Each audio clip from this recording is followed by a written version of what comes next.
Hello everyone welcome to all of you आज video रे आमे 2024 रो एसएसबी टीजीटी रो क्वेश्चन आंसर आमे आलोचना करबा। तो चलନ୍ତୁ डिस्कस करबा आज रो क्वेश्चन टी को। प्रथम क्वेश्चन रही जो 1 रु 24 पर्यंत ताहा हमर पेडागोजी पार्ट रही 25 रो हमर मेन क्वेश्चन अछि। प्रथम क्वेश्चन अछि संस्कृत भाषायाः शिक्षण व्यवस्थायाः ज्ञानात्मक लक्ष्यम आंग्ल भाषाया किम उच्यते। जो ज्ञानात्मक लक्ष्य अच्छे यहाँ इंग्राजी में कौन कह जाए cognitive aim, cognitive aim, affective aim and evaluation aim. तो प्रथम अच्छी 25 नंबर आम क्वेश्चन यार आंसर है ऑप्शन नंबर सी कॉग्निटिव एम। ज्ञानात्मक को कॉग्निटिव बोली कह जाए। परवर्ती अच्छी अफेक्टिव एम इत्यस्य संस्कृत अनुवाद कह। अफेक्टिव एम रो संस्कृत अनुवाद करले आम ताको कौन बुझा। प्रथम अच्छी कौशलात्मक लक्ष्यम, द्वितीय अच्छी भावात्मक लक्ष्यम, तृतीय अच्छी परीक्षात्मक लक्ष्यम, चतुर्थ अच्छी श्रवणात्मक लक्ष्यम। तो 26 ऑप्शन नंबर बी हूँ करेक्ट आंसर भावात्मक लक्ष्यम।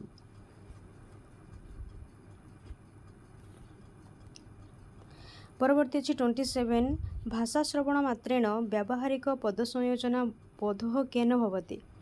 कौशलात्मकेन लक्षण, भावात्मकेन लक्षण, ज्ञानात्मकेन लक्षण ना मूल्यात्मकेन लक्षण। तो हमर ऑप्शन नंबर ए हूँ राइट आंसर कौशलात्मकेन लक्षण। तो आम जो +2 जो गवर्नमेंट बुक अच्छे संस्कृत शिक्षण व शिक्षादान पद्धति से संपूर्ण आमर जो टीचिंग पार्ट रही संपूर्ण भाव क्वेश्चन से बही रही पड़ी तो सी बही जा चेक करेंगे। परवर्ती अच्छी 28 नंबर क्वेश्चन भारतवर्षे कस्मिन् वर्षे त्रिभाषा सूत्रं प्रणीतम्। 1960, 1956, 1952, 1958। तो ये आम राइट आंसर हो 1956 1956। ऑप्शन नंबर बी हूँ राइट आंसर। परवर्ती अच्छी छात्र स्वयं शिक्षण पद्धति ही आंग्ल भाषा किम उच्यते। स्वयं शिक्षण पद्धति को आंग्ल भाषा रे कौन कह जाए self explanatory, self directed, self evaluating, self learning. Option number D हूँ राइट आंसर सेल्फ लर्निंग जहाँ को स्वयं शिक्षण पद्धति बोली कहुच्छे। परवर्ती क्वेश्चन अच्छी छात्र जिज्ञासायाः समाधानार्थं स्वतः गवेषणायाः आकांक्षा स्वयं व्याख्यानम, स्वयं निर्देशक, स्वयं मूल्यांकनम, स्वयं शिक्षणम। तो राइट आंसर हो स्वयं व्याख्यानम जो जहाँकि बुक्रे अंतर्भुक्त। परवर्ती अच्छी श्रवण कौशल डैश अंतर्भुक्त। श्रवण कौशल मध्य कौन आसब भाषण दक्षता, मुखरता, चयनात्मक श्रवण, पठन गति। चयनात्मक श्रवण आमर रही तार विभाग मध्य तेणु चयनात्मक श्रवण ऑप्शन नंबर सी हूँ राइट आंसर। परवर्ती क्वेश्चन अच्छी मौखिक शिक्षण प्रणाल्यां किम अंतर्भुक्त। मौखिक शिक्षण प्रणाली रे कोटा अंतर्भुक्त श्रवण, पठन, लेखन, पठन गति। मौखिक आम जाने श्रवण और भाषण आए तो भाषण ऑप्शन ना तेणु आमर ऑप्शन नंबर ए हूँ राइट आंसर श्रवण। परवर्ती क्वेश्चन अच्छी 33 नंबर क्वेश्चन धैर्यण श्रवणम किम उच्यते। धैर्यर सहित जो श्रवण आम शुणी था कौन कह जाए पर्याप्त श्रवण, शांतचित श्रवण, अनौपचारिक श्रवण ना बाधाहीन श्रवण। ये सब श्रवणर आमर तार विभाग रही। शांतचित श्रवण हूँ धैर्यर श्रवण। परवर्ती अच्छी लययुक्त पठनम आंग्ल भाषा किम अभिधीयते। Oral reading, rhythm reading, home reading, word by word reading. लययुक्त पठन को इंग्राजी रे रिदम रीडिंग बोली कह जाए। परवर्ती अच्छी गहन पठनम आंग्ल भाषा किम उच्यते। गहन पठन को कौन कह जाए descriptive reading, meaningful reading, intensive reading, silent reading. तो राइट आंसर होची इंटेंसिव रीडिंग जहाँ को गहन पठन बोली कह जाए। नेक्स्ट क्वेश्चन रचना लेखन से नामांतरम किम। रचना लेखन जहाँ को आम प्रबंध बोली कही था तार नामांतर होची प्रबंध, गद्य पद्य अनुवाद ये ताठू भिन्न। परवर्ती अच्छी ताहले हमर ऑप्शन नंबर सी हूँ राइट आंसर। परवर्ती क्वेश्चन अच्छी अधस्तनेषु कह पाणिनि रचित व्याकरण ग्रंथ। ये बहुत सहज क्वेश्चन। पाणिनि द्वारा रचना कराई व्याकरण ग्रंथर नाम हूँ अष्टाध्यायी। नेक्स्ट क्वेश्चन अच्छी 38 व्यावहारिक व्याकरण आंग्ल भाषा किम उच्यते। ये क्वेश्चन बार बार परीक्षार आगु आसी पड़ी। व्यावहारिक व्याकरण को इंग्राजी में फंक्शनल ग्रामर कह जाए। परवर्ती अच्छी व्याकरण से कंठस्थीकरण प्रणाली। व्याकरण कंठस्थीकरण प्रणाली क्यों प्रणाली अंतर्भुक्त पाठ्यपुस्तक प्रणाली, पारंपरिक प्रणाली, भाषा संसर्ग प्रणाली ना परियोजना प्रणाली। पारंपरिक प्रणाली ट्रेडिशनल मेथड जहाँ को ये कंठस्थीकरण पर अधिक गुरुत्वपूर्ण दि जाए। परवर्ती अच्छी 40 व्याकरण से आधुनिक विज्ञान आधारित प्रणाली व्याकरण आधुनिक विज्ञान आधारित प्रणाली कौटा भाषा संसर्ग प्रणाली परियोजना प्रणाली ह्यूरिस्टिक प्रणाली ना पारंपरिक प्रणाली तो हम राइट आंसर हो ह्यूरिस्टिक प्रणाली। नेक्स्ट क्वेश्चन अच्छी डॉक्टर भंडारकर मतेन अनुवाद पद्धति ही मुख्यतः डैश विभक्ता। डॉक्टर भंडारकर मतरे अनुवाद पद्धति आम जानी 4 भाग विभक्त कराई।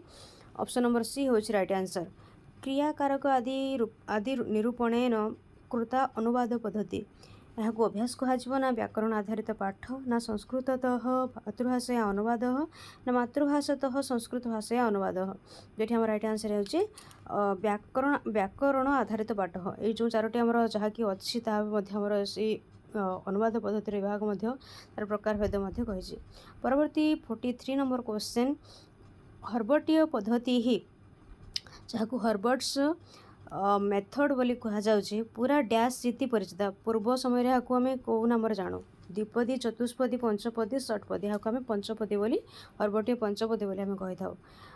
हर्बर्टीय पद्धते परिमार्जितेषु सोपानेषु अंतर्भुक्त परिमार्जित सोपान भितर कोटा अंतर्भुक्त अच्छी। ऑप्शन नंबर ए प्रयोग सोपानम बी आत्मीकरणम सी तुलना डी समस्या तो हम राइट आंसर हो प्रयोग सोपानम ऑप्शन नंबर ए।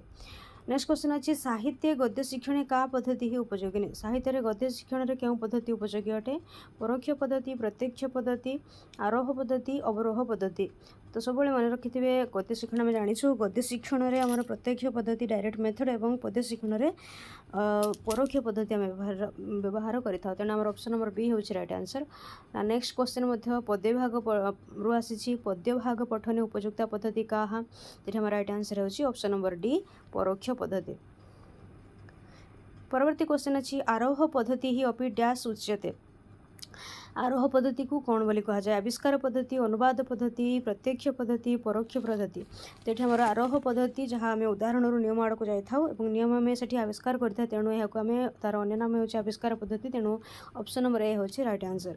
उदाहरण मध्यम संज्ञा निरूपण संज्ञा जोटी निरूपण कर ठीक से क्वेश्चन पचारि तो ये हम option number B right answer आरोह पद्धति। सूत्रात्मक ज्ञानतः विश्लेषणेन का पद्धति उपयुक्ता प्रत्यक्ष पद्धति अवरोह पद्धति परोक्ष पद्धति एवं आरोह पद्धति तो ये राइट आंसर हो अवरोह पद्धति जहाँकि आम नियम उदाहरण आड़ को जाइए। नेक्स्ट क्वेश्चन अच्छी व्याकरण व्याख्यानम गतिविधम षड्विधम एवं बहुत बार ये क्वेश्चन आसूँ जहाँ भी क्वेश्चन रही है रिपीटेड क्वेश्चन सी एसएसबी जेहेतु टीजीटी फर्स्ट टाइम हेले भी किंतु पूर्वर जो आमर कंट्राक्चुअल जो क्वेश्चन थिला बा रेगुलर टीचर पाई जो क्वेश्चन थिला कि ओएसएसटीटी तो से बही को बेस करके जो क्वेश्चन गुड़ाक पड़े तो रिपीटेड क्वेश्चन बहुत गुड़ाए किसी अच्छी। परवर्ती क्वेश्चन आम देखा अल्पाक्षरम कस्य लक्षणे अंतर्भुक्त भाष्य से विग्रह से व्याख्यान से ना सूत्र से तो ये अल्पाक्षर असंदिग्ध जो आम सूत्रटी अच्छी सूत्रर लक्षण को बुझाए। पद्यभाग से प्रतिश्लोकम साधारणतः कति भागा पादा तार केतोटी पाद श्लोक 3 4 5 6 आमर ऑप्शन बी हूँ राइट आंसर 4। श्लोक पाठे का पद्धति ही उपयुक्ता श्लोक पाठरे क्यों पद्धति आम उपयुक्त करें अन्वय पद्धति आरोह अवरोह प्रत्यक्ष आरोह अवरोह व्याकरण में प्रत्यक्ष गद्य अन्वय पद्धति हूँ आमर पद्य भाग में तेणु ऑप्शन नंबर ए हूँ राइट आंसर। 54 नंबर क्वेश्चन अन्वय पद्धति ही विशेषतः गतिविधा अन्वय पद्धति को आम साधारणतः 2 भाग व्यक्त कर गोटे हूँ दंडान्वय और गोटे हूँ खंडान्वय द्विविधा जो आमर से बुक अच्छी संस्कृत शिक्षण और शिक्षादान पद्धति जो +2 गवर्नमेंट बही अच्छी तो सही बही रे आमर मेंशन कराई द्विविधा किंतु अन्य एक गोटे बही अच्छी से संस्कृत शिक्षण गोटे बुक अच्छी जोटा कि से फॉलो कर न थाए अवश्य से किंतु 3टी बोली कहुई दंडान्वय खंडान्वय और अन्वय व्यतिरेक किंतु आमर जो बुक अनुसार आमर ये क्वेश्चन पढ़ुची आमर ऑप्शन नंबर ए हूँ राइट आंसर द्विविधा।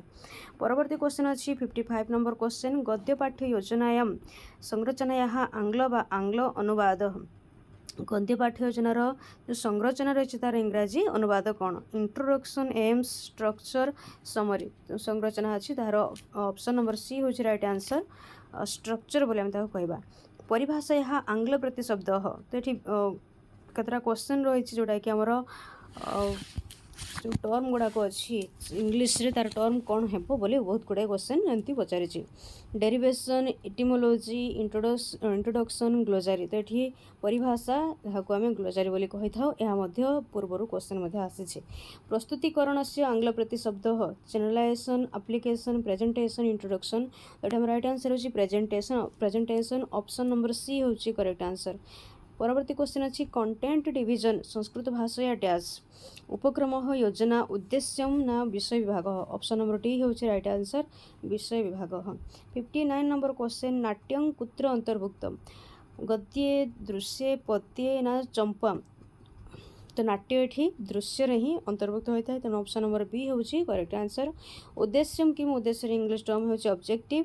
परवर्ती क्वेश्चन अच्छी पाठ्य योजना या लेसन प्लान जहाँ आम कही था ज्ञानात्मिका पाठ्य योजना का knowledge lesson plan appreciation lesson plan skill lesson plan narrative lesson plan तो ये हम राइट आंसर हो ज्ञानात्मिका पाठ्य योजना हूँ नॉलेज लेसन प्लान। आदर्श पाठ्य योजना या प्रथम सोपान पाठ्य योजनार प्रथम सोपान कौटा उपक्रम आम जाचु तार प्रथम सोपान होता है। परवर्ती अच्छी 63 नंबर क्वेश्चन शिक्षण सामग्री मध्य स्वीकृतम क्या स्वीकृत बोली कराई शिक्षण सामग्री मध्य आदर्श शस्वर पठन को ना पूर्वार्जित ज्ञान परीक्षा ना उद्देश्य ज्ञापन ना श्याम फलक कार्यम तो right answer option number D Shyam फलक कार्यम। चित्र प्रदर्शन कुत्र स्वीकृतम चित्र प्रदर्शन को आम क्यों स्वीकार कर बोध ज्ञान परीक्षायाम आदर्श वाचने शिक्षण सामग्र्यां ना शब्दार्थ ज्ञान तो हम राइट आंसर हो ऑप्शन नंबर सी शिक्षण सामग्री रे। परवर्ती क्वेश्चन अच्छी जहाँकि आमर नेक्स्ट जो यूनिट रही 4, 5, 6 यूनिट्र क्वेश्चन रही पति शब्द से तृतीय एकवचन पति शब्द तृतीय एकवचन पत्ये पत्युः पत्या पति तो क्वेश्चन बहु बार रिपीटेड तो ऑप्शन नंबर सी हूँ राइट आंसर पत्या। बारी शब्द से द्वितीय बहुवचन बारिणा बारिणी बारिणी ना बारिणी तो ये बारिणी हम आंसर किंतु तार डिफरेन्स रे ह्रस्वई कि दीर्घई तो राइट आंसर हो रे दीर्घईकार रे ह्रस्वईकार। त्रि शब्द जो अच्छी संख्यावाचक शब्दटी तार द्वितीय स्त्रीलिंग कौन है त्रय तिस्र त्रिषु त्रयाणाम तो राइट आंसर हो तिस्र। परवर्ती क्वेश्चन अच्छी गो शब्द से सप्तमी एकवचन गाव गो गबी गबाम तो राइट आंसर हो ऑप्शन नंबर सी गबी। नेक्स्ट क्वेश्चन 69 आ उपसर्ग पूर्वक गम धातु लंग लकार प्रथम पुरुष एकवचन यार कौन है आगच्छेत आगच्छत आगच्छ आगमिष्यति तो राइट आंसर हो ऑप्शन नंबर बी आगच्छत। नेक्स्ट क्वेश्चन अच्छी नी उपसर्ग पूर्वक सिद्ध धातु खय प्रत्यय हेले शब्दटी कौन निष्पन्न हो निषिद्धम निषेधति निषेध निषेधते राइट आंसर हो ऑप्शन नंबर सी निषेध। परवर्ती क्वेश्चन अच्छी आचार्य स्त्री प्रत्यय स्वयं शिक्षिका जहाँ कहुए आम कौन कह आचार्यानी कह ना आचार्या कह राइट आंसर हो ऑप्शन नंबर बी आचार्या जे स्वयं शिक्षयित्री। परवर्ती अच्छी अरण्य महत अरण्यम स्त्री प्रत्यय अरण्यानी ऑप्शन नंबर सी हूँ राइट आंसर ये दीर्घईकार लगे। शिक्षिका युक्त नाम शिक्षिकानाम शिक्षिकाणाम शिक्षिका नाम शिक्षकान राइट आंसर हो शिक्षिका नाम ऑप्शन नंबर ए हूँ राइट आंसर।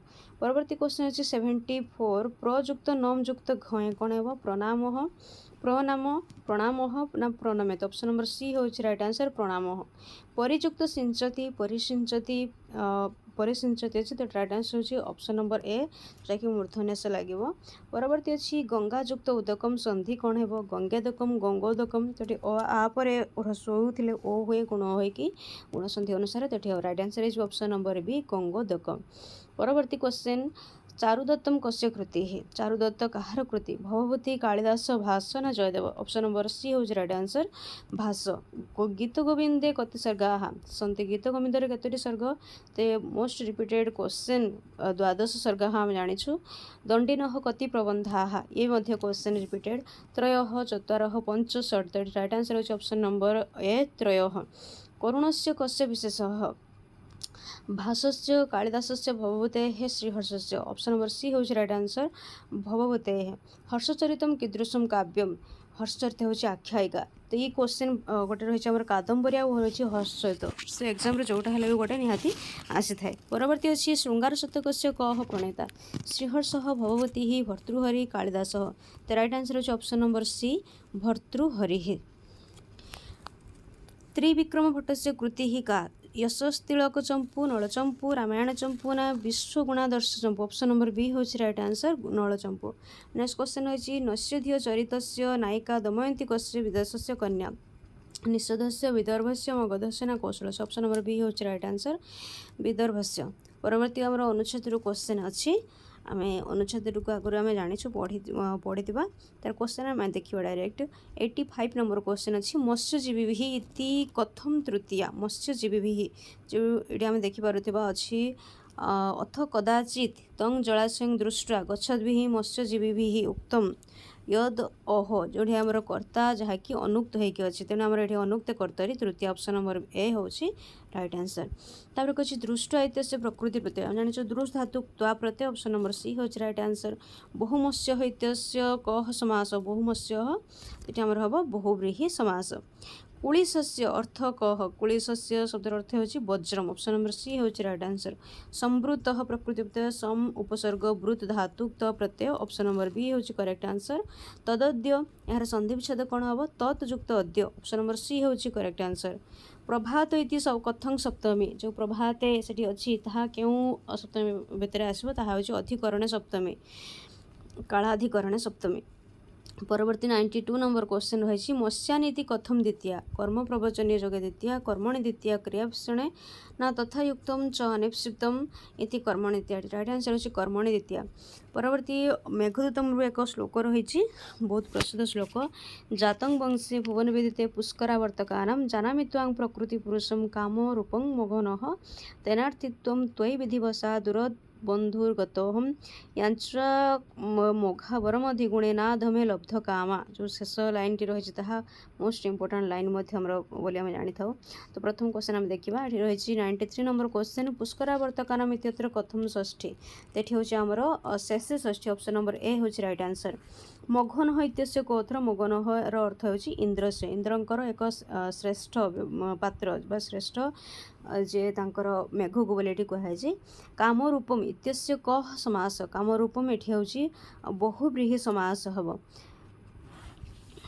बहुव्रीहि समास। तेन अर्थित्वम इत्यत्र कथम तृतीया तेठी से हेतु तेन अर्थित्वम अर्थात से कहे से हेतु एठी ताले हमर हबो डी रे ऑप्शन नंबर डी हेतु तृतीया। परवर्ती क्वेश्चन अछि गतहम यार संधि विच्छेद गतः युक्त हम ऑप्शन नंबर सी होची करेक्ट आंसर। मोघा इत्यस्य कह अर्थ व्यर्था सफला कृतार्था निषाधा व्यर्था। दूरबंधु इत्यस्य कह समास दूरबंधु मध्य एठी हमर हे जिवो बहुव्रीहि समास। दूरे बंधु अस्य स बहुव्रीहि समास। आज्रा इत्यस्य को अर्थ ऐषणा अध्यक्षणा अर्थना विसर्जन ऑप्शन नंबर सी होची अर्थना। ये थिला हमर क्वेश्चन संस्कृत जहाँ भी आम क्वेश्चन अच्छे बहुत इजी क्वेश्चन बारंबार रिपीटेड होता क्वेश्चन कहवा गले 60% ऊर्ध 70% आम कहीपर जोटा कि रिपीटेड क्वेश्चन रही। भिडियोटी एट रोचे धन्यवाद।